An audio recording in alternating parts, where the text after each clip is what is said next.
Ассалаумағалейкум, құрметті көрермен, жүргізушілер қауымы. Армысың, төрт көзі түгел бармысың? Бүгін Яндекс жайында сөз қозғайын деп отырмын. Жалпы Яндекс біздің елге керек пе? Қандай пайдасы бар, зияны бар деген секілді сұрақтарға жауап беріп көрейік. Жалпы Яндекс орталық Азияда, Ресейдің өзінде, Шығыс Еуропа елдерінің кейбіреуінде кеңінен тараған белсенді қолданысқа ие қосымшаның бірі. Қазіргі таңда біздің елде де белсенділігі артып келеді жылдан жылға. Не себепті? Бұның бірден бір себебі тарифтің көптігі. Тарифтің көптігі кез келген адамның жұмыс жасауына мүмкіндік береді. Мейлі сіздің көлігіңіз болсын, болмасын, жаяусыз мопедпен жүресіз, велосипедпен, жүк салғыш көлігіңіз бар, люкс маркалы автокөлігіңіз бар, айырмашылық жоқ. Кез келген адам өзіне ыңғайлысын таңдап жұмыс жасай алады.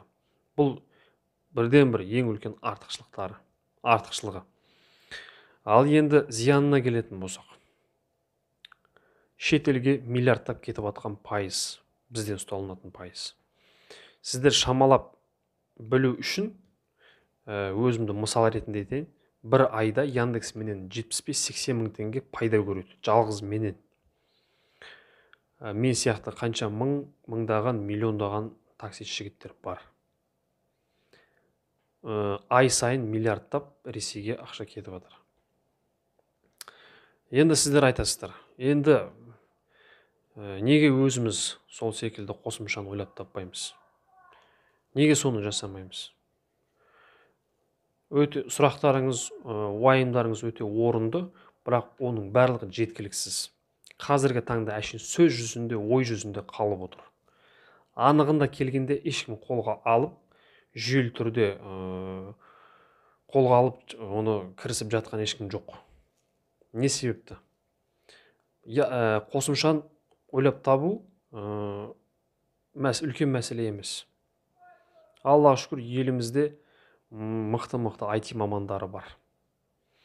Ол Яндекс сияқты қосымшаны ойлап тапқаннан кейін оның жарнамасы бар. Бірнеше жыл жасалынатын. Оның жұмыс жасау персоналы бар, қолдау орталығы бар. Жүргізушілер тарту керек. Не үшін, қалай тартамыз? Оларға бонус беру керек. Яғни шығын.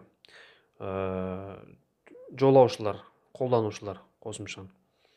Оларға жеңілдіктер беру керек, неше түрлі науқандар жасау керек. Ол да қосымша қаражат. Қысқасын айтқанда, кемінде 3-5 жыл минусқа жұмыс істеу керек. Ондай батыл қадамға кім барады?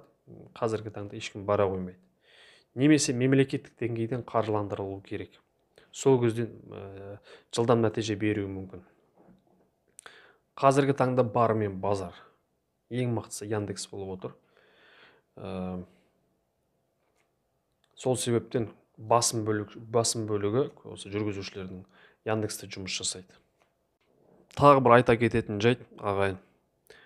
Бір кісілер болады, олардың ойы былай: неге осы Яндекстен шығып кетпейсіңдер? Орысқа құл болдыңдар. Сол Ресейге жұмыс істеп жатсыңдар. Неге барлығың шығып кетпейсіңдер? Дейді. Енді одан жарайды, шығып кетсек. Не істейміз? Адам бірдеңені жоққа шығарған кезде орнына басқа нәрсе ұсыну керек. Сол деңгейден кем болмайтындай. Сол жұмыстан кем болмайтындай. Жайдан жай жоққа шығара беру кез келген адамның қолынан келеді. Мектептегі оқушының да қолынан келеді. Сол себептен ондай ойдан аулақ болыңыздар. Сосын кез келген нәрсеге ұлтаралық қатынаста тыға беруге де болмайды.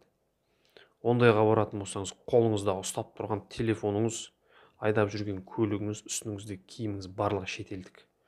Ол деген сөз барлығына құл болдық деген сөз емес қой. Отандық өнімді дамытайық. Бірақ соны қолға алатын кісілер болса, қалталы азаматтар, депутаттар, министрлер, біз жасаймыз. Ертең-ақ ауысамыз, егер шынында соны қолға алып жасасаңыздар. Барлығыңызға сәттілік, жолда жүргендерге абай болыңыздар, көліктеріңіз бұзылмасын. Ассалаумағалейкум.